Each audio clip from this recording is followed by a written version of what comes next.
Hello YouTube, got my first gen Cummins here, converted to a waste vegetable oil consumption by Plant Drive. Not recommended to go through them. They made a bit of a blunder last year when I got it first installed. The lift pump in these guys, ultra low pressure, high volume, 5 psi pumps, put vegetable oil in it, you get no pressure. So I started my injection pump. 6 grand later, new injection pump in, kind of in an odd spot, so I couldn't do the work myself. Now, recently had a new failure, probably a legacy of the injection pump installed by not so reputable mechanic up in Hay River, Northwest Territories, Canada. So today, replacing or investigating the cause of power failure a few weeks ago. Had to get it towed back here.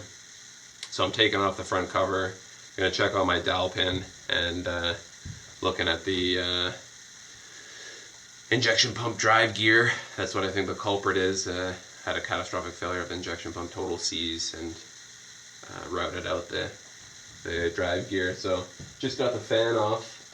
Was a little bit more challenging than I was hoping. Used the clamp method, clamped the pulley with the belt in there. Just used a steel clamp. Steel C-clamp. Tried at that for about half an hour and then got out the trusty propane. Came off like butter. So recommend giving them a little heat. Seems like you know, these older guys, 92, a lot of wear on that and seized up, so a little heat always helps. So I'll show you what I've done here. Just pulled off the pulley.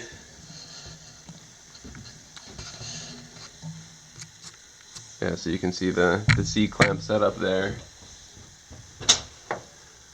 Got everything clear. I'm going to try to leave the coolant lines in place. I just replaced the coolant, so not too keen on getting it all filthy again and then putting it back in. So yeah, here's some of the vegetable oil components. Vegetable oil filter. It's basically a dual tank system with some heat. So you got a switched heating element here that comes on. And then the vegetable oil is preheated with coolant. If you're interested in doing such a conversion,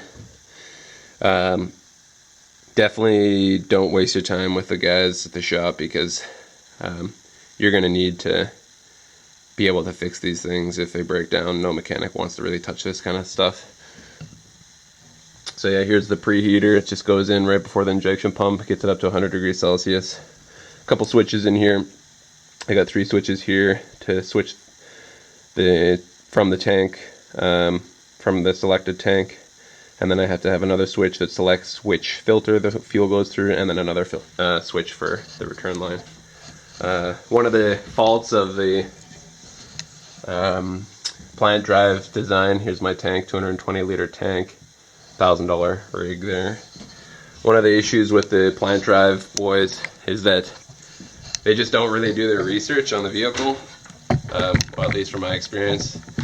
They do mostly Volkswagen conversions. That's why they didn't look into the lift pump pressure. I think the Volkswagen has 15 psi plus. So this guy, 5 psi, you're using basically oil, so more viscous and won't pump through your system, and then eventually you just start your injection pump and game over. So I'm hoping to make a series of videos here, either kind of, you know, at my sacrifice, letting the people of the world figure out if the first gen Cummins is actually a reasonable vegetable oil rig. Okay. So we got the front cover off. It's easy enough. I had an oil leak there anyway, so probably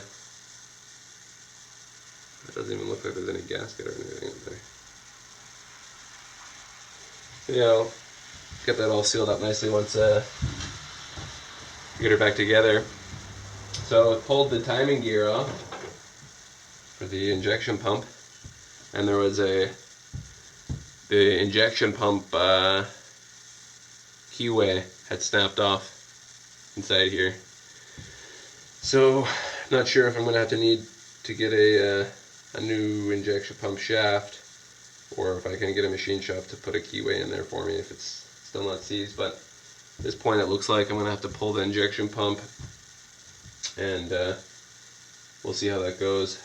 So I guess I'll have to order or make up that special angle wrench to get that bottom corner